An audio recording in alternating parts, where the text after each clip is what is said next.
नमस्कार दोस्तों, स्वागत है आप सभी का हमारे YouTube चैनल में। आज अपनी पहली क्लास है और इस क्लास में हम लोग देखेंगे सेंटेंस। तो चलिए स्टार्ट करते हैं क्लास को और सीखते हैं सेंटेंस क्या होता है। सेंटेंस बात करेंगे सेंटेंस की, तो सेंटेंस की डेफिनेशन होती है जो कि हम बचपन से पढ़ते आ रहे हैं कि sentence a group of words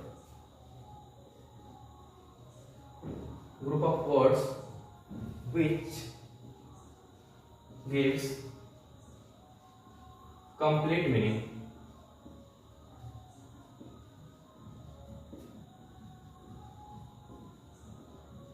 मतलब कि एक ग्रुप होता है किस चीज का, तो वर्ड्स का, शब्दों का एक ग्रुप होता है जो कंप्लीट मीनिंग देता है, जिसे हम बोलते हैं सेंटेंस।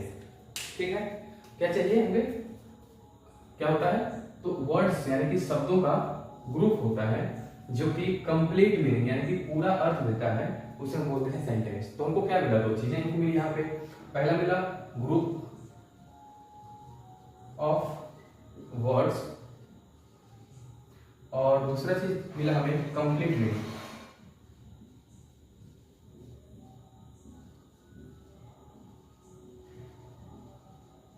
तो हमें यहाँ दो चीजें देखने को मिल रही हैं, पहला ग्रुप ऑफ वर्ड्स और कंप्लीट मीनिंग। तो हम लोग इसको क्या बोलेंगे, सेंटेंस बोलेंगे। ठीक है, लेकिन इस दोनों के साथ साथ एक और चीज जरूरी होती है जो होता है आपका अरेंजमेंट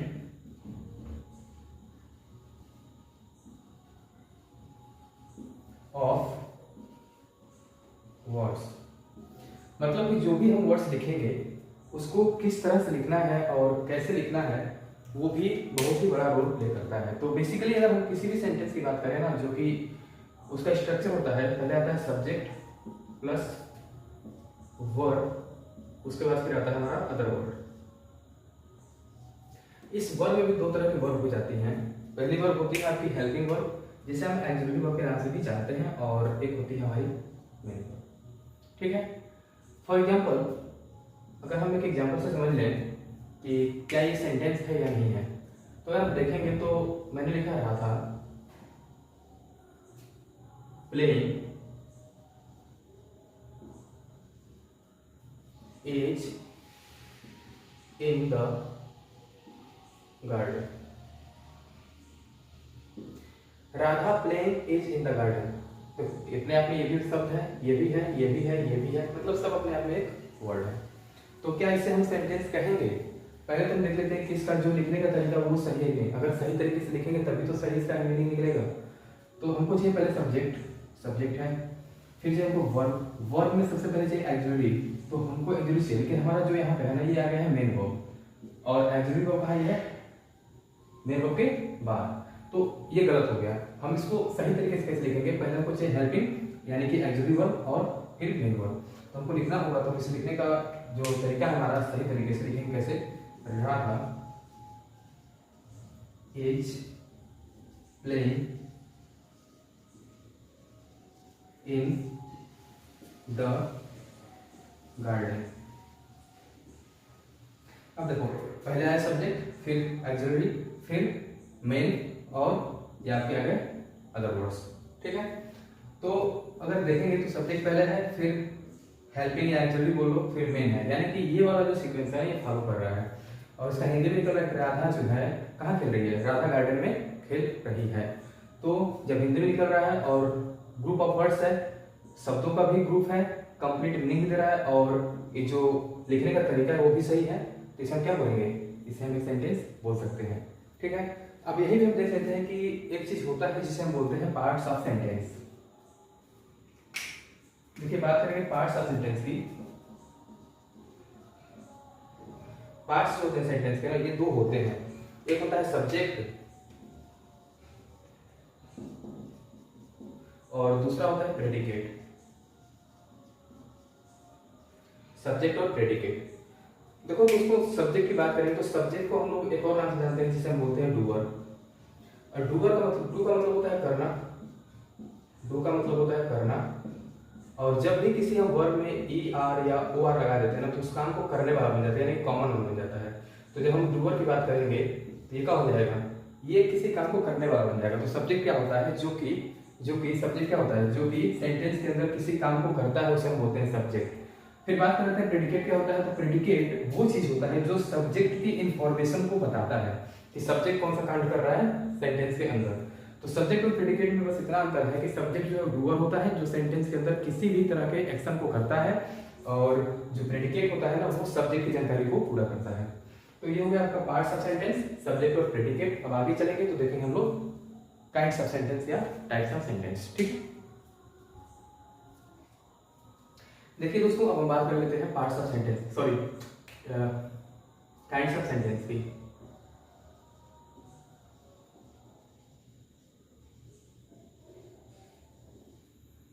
काइंड्स ऑफ सेंटेंस जो होता है ना, ये 5 तरह का होता है। पहला होता है असर्टिव सेंटेंस, दूसरा होता है इंटेरोगेटिव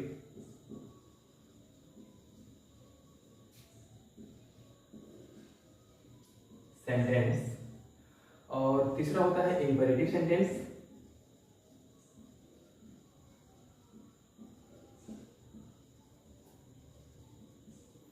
फिर फोर्थ होता है आपका ऑप्टेटिव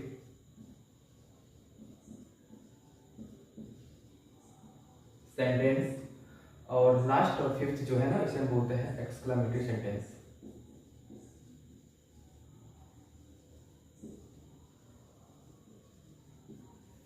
ठीक है, assertive sentence, interrogative, imperative, optative और एक्सक्लेमेटरी सेंटेंस। तो चलिए देर न करते हुए आगे बढ़ते हैं हम लोग असर्टिव सेंटेंस से।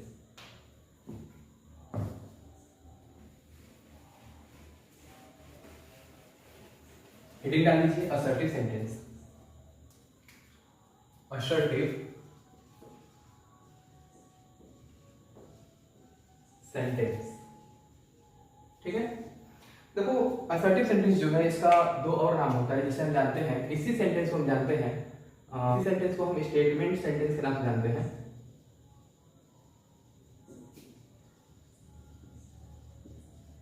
और इसी को ही हम जानते हैं डिक्लेरेटिव के नाम से।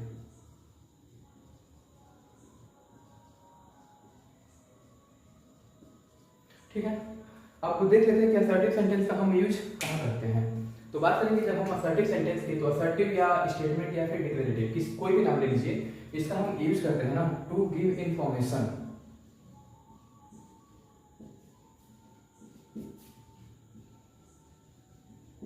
मतलब किसी सूचना को देने के लिए हम यूज करते हैं क्या चीज, असर्टिव सेंटेंस का।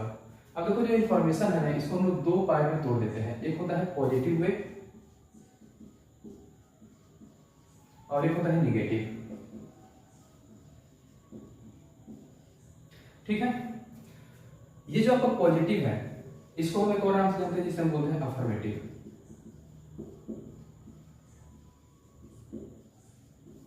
नेगेटिव में नेगेटिव होता है। तो बात करें कि अफर्मेटिव मतलब जो स्ट्रक्चर होता है वो अफर्मेटिव कैसा होता है। तो अफर्मेटिव का स्ट्रक्चर की बात करेंगे तो सबसे पहले आता है सब्जेक्ट, फिर आता है हमारा हेल्पिंग वर्ब, फिर आता है मेन वर्ब, फिर आता है आपका अदर वर्ब। वही निगेटिव की अगर बात करें हम ना, तो निगेटिव में आता है सब्जेक्ट, फिर आता है हेल्पिंग, फिर सॉरी नॉट। नेगेटिव बनता कैसे है, तो नॉट लगा करके। नॉट लगता कहाँ है, तो हेल्पिंग के तुरंत बाद। ठीक है, नॉट प्लस मेन वर्ब फिर अदर वर्ब। अगर एक एक एग्जांपल दोनों की तरफ हम देख लें तो वही सेम एग्जांपल रख लेते हैं जो लोग अभी सेंटेंस में समझ रहा था। एज प्रिपेयरिंग टी कर देते हैं यहाँ पे।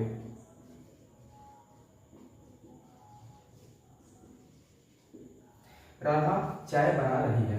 ठीक है, तो आपका ये पॉजिटिव हो गया, और जिसे हम लोग अफर्मेटिव के नाम से भी जानते हैं, पॉजिटिव के नाम से भी जानते हैं। ठीक है, यहाँ मैंने बताया आपको पॉजिटिव और अफर्मेटिव दोनों सेम ही होते हैं। और नेगेटिव जो है हेल्पिंग वर्ब के बाद नॉट लगा दिया हमने, तो ये बन गया कौन सा नेगेटिव सेंटेंस। तो राधा एज हो गया हेल्पिंग वर्ब। अब आ जाएगा हमारा नॉट, नेगेटिव बनाना है भाई साहब, तो नॉट प्रिपेयरिंग टी।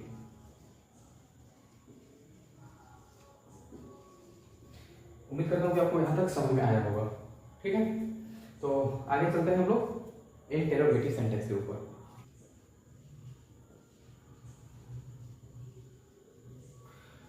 देखो दोस्तों, इंट्रोगेटिव सेंटेंस की बात करेंगे तो इंट्रोगेटिव सेंटेंस को हम लोग यूज करते हैं कहाँ पे, तो कोई हमें सवाल पूछना होता है, किसी से कोई प्रश्न पूछना होता है, यानी कि टू आस्क क्वेश्चन, मतलब कोई क्वेश्चन करने के लिए हम लोग यूज करते हैं क्या चीज, इंट्रोगेटिव सेंटेंस का। देखो इंट्रोगेटिव सेंटेंस को हम लोग दो पार्ट में तोड़ देते हैं, ठीक। एक होता है शॉर्ट टाइप,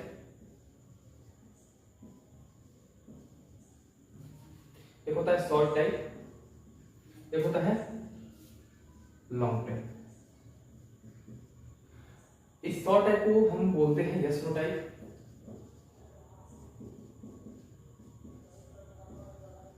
और इस लॉन्ग टाइप को बोलते हैं हम लोग क्वेश्चन टाइप या डब्ल्यूएच टाइप।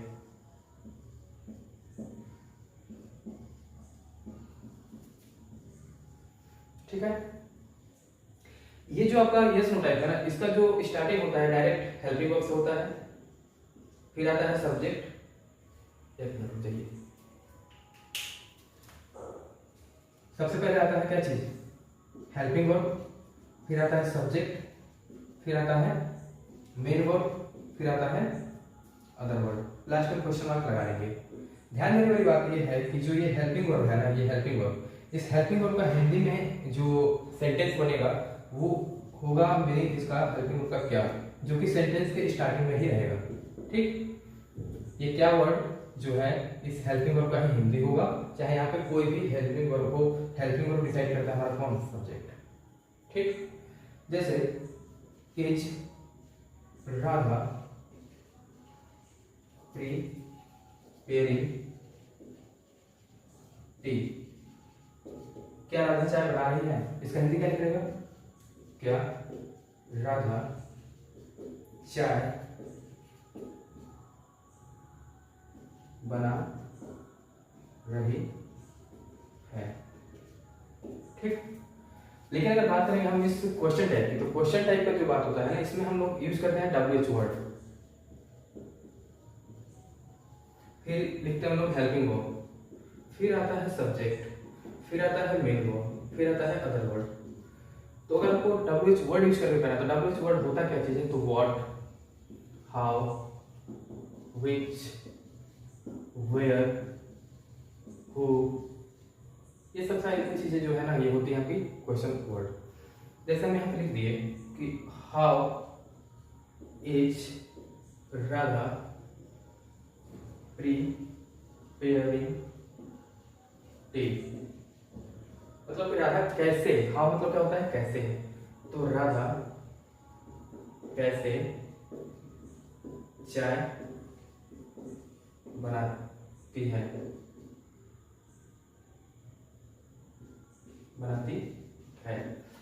ठीक है। ये तो था आपका पॉजिटिव। अगर निगेटिव की बात करें तो निगेटिव में क्या करना है, निगेटिव में ज्यादा कुछ नहीं करना है ऐसा, निगेटिव में बस हमको ये करना है ना कि हमारी हेल्पिंग वर्ब तो आगे बाहर, जो सब्जेक्ट इसके बाद हम लगा देंगे नॉट, और इंग्लिश में भी हम लोग लगा देंगे यहाँ पे सब्जेक्ट के बाद नॉट, हिंदी कर लेते हैं क्या राधा चाय नहीं बनाती है, ठीक है। यहाँ पर भी क्या करेंगे, जो हेल्पिंग वर्ब बाहर आ रही है तो फिर सब्जेक्ट के तुरंत बाद हम क्या करेंगे, नॉट को लगा देंगे निगेटिव बनाने के लिए, यहाँ भी सब्जेक्ट के तुरंत बाद नॉट लगा के निगेटिव बना देंगे, ठीक। आगे बात समझ में, देखो सबसे इंपॉर्टेंट चीज ये है कि जो सेंटेंस होता है इंट्रोगेटिव का, इसमें जो हेल्पिंग वर्ब है ना, जो ये सब्जेक्ट से जब पहले आ जाता है, सब्जेक्ट से जब पहले आ जाता है हेल्पिंग वर्ब, तो इसी कंडीशन में जाकर हमारी जो सेंटेंस, हमारा जो सेंटेंस है वो इंट्रोगेटिव सेंटेंस में फ्रेम होता है। ऐसा नहीं है कि अगर हम यहाँ पे कोई डब्ल्यू लिख दिए, हु लिख दिए, मान लो हु लिख दिए, और यहाँ पे हेल्पिंग वर्ब नहीं है, डायरेक्ट सब्जेक्ट आ गया, ठीक है, तो इस कंडीशन में हम इसको देख करके इंट्रोगेटिव सेंटेंस नहीं बोलेंगे, हमको एक हेल्पिंग वर्ब चाहिए ही चाहिए, किसके पहले, सब्जेक्ट से पहले, ठीक। ये देखते हैं हम लोग इंपेरेटिव सेंटेंस, इंपेरेटिव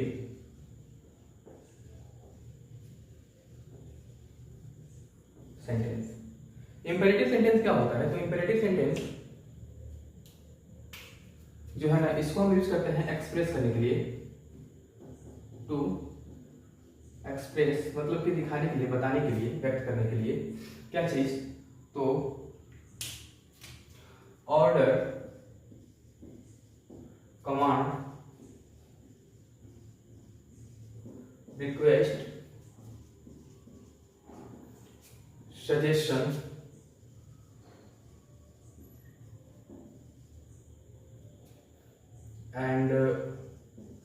एडवाइस करके लिख लीजिए। एडवाइस को भी दिखाने के लिए हम लोग यूज करते हैं क्या चीज़, इम्पेरेटिव सेंटेंस का। तो इसमें ध्यान देने वाली बात क्या है कि जो इम्पेरेटिव सेंटेंस है ना, इसका जो स्टार्टिंग होता है, मतलब जो इसका स्ट्रक्चर होता है वो डायरेक्ट वर्ब से स्टार्ट होता है, वर्ब की फर्स्ट फॉर्म से। जो ये सेंटेंस है ये मात्र एक पहला सेंटेंस है जो कि डायरेक्ट वर्ब की फर्स्ट फॉर्म से स्टार्ट होता है। जैसे ओपन द डोर, या फिर इसको हम लेट से भी बना सकते हैं। लेट भी तो एक तरह से वर्ब फर्स्ट फॉर्म ही है, तो लेट से बनाएंगे तो क्या बनेगा, लेट हिम प्ले। ठीक, नेगेटिव आ रहा है तो डू नॉट का यूज करेंगे। डू नॉट का, अब यहाँ डज नॉट करना है ना कि हम सब्जेक्ट नहीं है, तो डू नॉट से यूज करके हम बनाएंगे तो क्या बन सकता है, do not play in the sun. इसका हिंदी क्या होगा, घाम में मत खेलो सर। ठीक है, क्या किया जा रहा है, आपको एडवाइस दिया जा रहा है, ऑर्डर की मम्मी होगी तो ऑर्डर देगी, घाम में मत खेलो नहीं तो बड़ी मार मारेगी। ठीक है, तो ये हो गया आपका इंपेरेटिव सेंटेंस। अब आगे देख लेते हैं ऑप्टेटिव। ऑप्टेटिव सेंटेंस,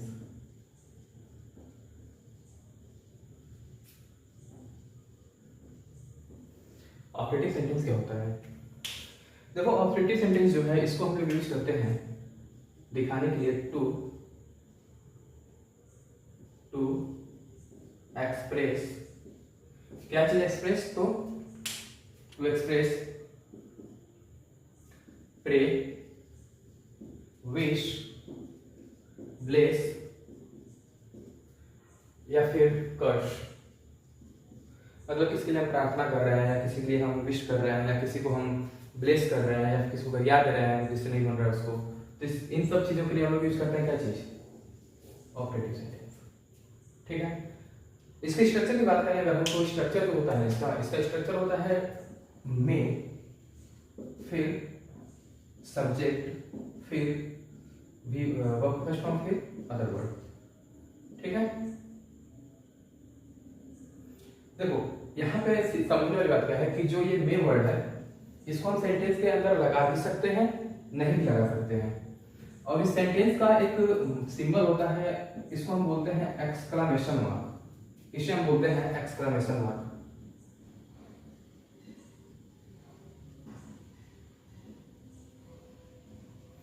तो हम इस सेंटेंस के अंदर, मतलब इस सेंटेंस के एंड में, इस सेंटेंस को हम फुल स्टॉप से भी खत्म कर सकते हैं या फिर एक्सक्लामेशन मार्क से भी खत्म कर सकते हैं।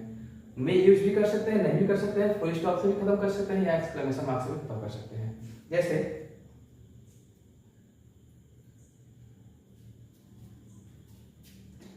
मे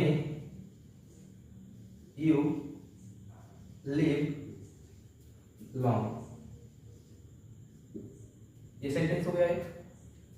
फिर यू लिव लॉन्ग। ठीक, हम ऐसे लिख सकते हैं कि मे यू लिव लॉन्ग, यहाँ पे हम फुल स्टॉप यूज कर दिए। ठीक है, तो इस तीनों कंडीशन में जो है सेंटेंस हमारा सही है। जैसे एक और एग्जांपल देख लेते हैं, may God bless you. Full stop से वेट कर सकते हैं, या God bless you exclamation mark से भी खत्म कर सकते हैं। तो इसमें यही है कि हमको बस प्रे विश ब्लेस कर्स ये सारी चीजें जब आएंगी तो हम लोग उसमें हम यूज करते हैं वो कौन सा सेंटेंस होता है, तो सेंटेंस होता है आपका ऑपरेटिव सेंटेंस। ठीक है, चलिए आगे बढ़ते हैं और लास्ट देखते हैं। लास्ट हमारा जो था एक्सक्लेमेटरी सेंटेंस। देखिए बात करते हैं हम लोग एक्सक्लेमेटरी सेंटेंस की।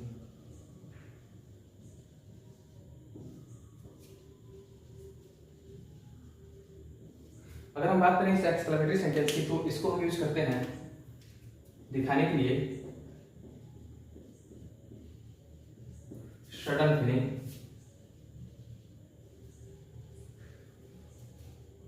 या इमोशन। ठीक, ये हम दिखाने के लिए हम यूज करते हैं कौन सा, एक्सक्लेमेटरी सेंटेंस। देखो एक्सक्लेमेटरी सेंटेंस में हम एक वर्ड यूज करते हैं जिसे हम जानते हैं इंटरजेक्शन के नाम से। अब ये इंटरजेक्शन क्या होता है, तो इंटरजेक्शन होता है, सुना होगा नाम, हुर्रा, अल्लाश, वाव, ओह, आउच, आह, ये सारे वर्ड्स जो है आपके इंटरजेक्शन है। ठीक है, बात कर लेते हैं कि इंटरजेक्शन और इस एक्सक्लेमेटरी में क्या अंतर है।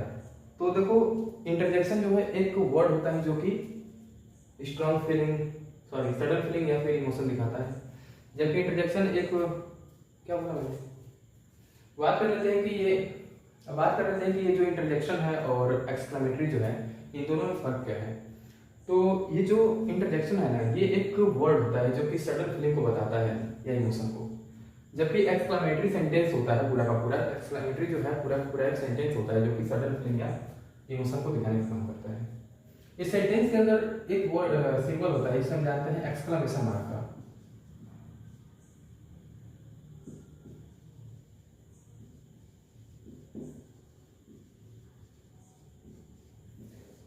एक्सक्लेमेटरी सेंटेंस के अंदर एक्सक्लेमेशन मार्क यूज होगा ही होगा, ऐसा नहीं, ऑप्शनल नहीं है, ये इसको यूज होना ही है।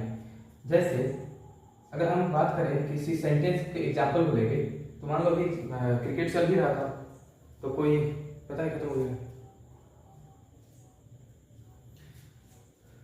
अगर हम इस एक्सक्लेमेटरी सेंटेंस को समझें एक एग्जांपल से, तो एक एग्जांपल देके भी देख सकते हैं। जैसे अगर हमें कोई खुशी जाहिर करनी है तो हम हुर्रा का यूज करते हैं, hurrah, hurrah, we have won the prize. ठीक, इस पे देख लेते हैं अलाश, इसको हम यूज करते हैं दुख के लिए, अलाश हर कैट इज डेड। उसकी कैट में क्या होता है, मुर्गी नहीं, क्या होता है, बिल्ली मर गई। ठीक है, तो किसी की बिल्ली मर जाती है तो क्या होता है, दुख की बात है भाई, मर गया तो दुखी होगा ना। तो ये था आपका पूरा का पूरा सेंटेंस। अब मिलते हैं अगली क्लास में जिसमें हम सीखेंगे वर्ब। ठीक है, तो आज के लिए इतना ही दोस्त, थैंक यू सो मच।